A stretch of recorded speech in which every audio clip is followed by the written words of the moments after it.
जो विचार बीज 100 साल पहले बोला गया वो महान वटवृक्ष के रूप में आज दुनिया के सामने है। सिद्धांत और आदर्श इस वटवृक्ष को ऊंचाई देते हैं। राष्ट्रीय स्वयंसेवक संघ भारत की अमर संस्कृति का आधुनिक अक्षय वट है। गुलामी के आखिरी दशकों में डॉक्टर साहब और गुरुजी जैसे महान व्यक्तित्वों ने इसे नई ऊर्जा देने का काम किया। आज हम देखते हैं राष्ट्रीय चेतना के संरक्षण और संवर्धन के लिए जो विचार बीज 100 साल पहले बोला गया वो महान वटवृक्ष के रूप में आज दुनिया के सामने है। सिद्धांत और आदर्श इस वटवृक्ष को ऊंचाई देते हैं।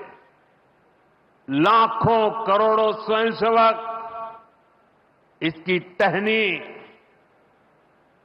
ये कोई साधारण वटवृक्ष नहीं, राष्ट्रीय स्वयंसेवक संघ भारत की अमर संस्कृति का आधुनिक अक्षय वट है।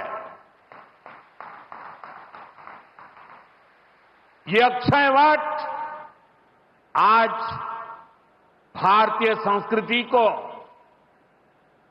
हमारे राष्ट्र की चेतना को निरंतर ऊर्जावान बना रहा है। साथियों, आज जब हम माधव नेत्रालय के नए परिसर का काम शुरू कर रहे हैं तो दृष्टि की बात स्वाभाविक है। हमारे जीवन में दृष्टि ही हमें दिशा देती है। इसलिए वेदों में भी कामना की गई है, पश्चिम शरदः शतम, अर्थात हम 100 वर्ष तक देखें। ये दृष्टि आंखों की यानी बाह्य दृष्टि भी होनी चाहिए और अंतःदृष्टि भी होनी चाहिए। जब अंतःदृष्टि की बात करते हैं तो विदर्भ के महान संत श्री गुलाबराव महाराज जी का स्मरण भी होना स्वाभाविक है। उन्हें प्रज्ञाचक्षु कहा जाता था।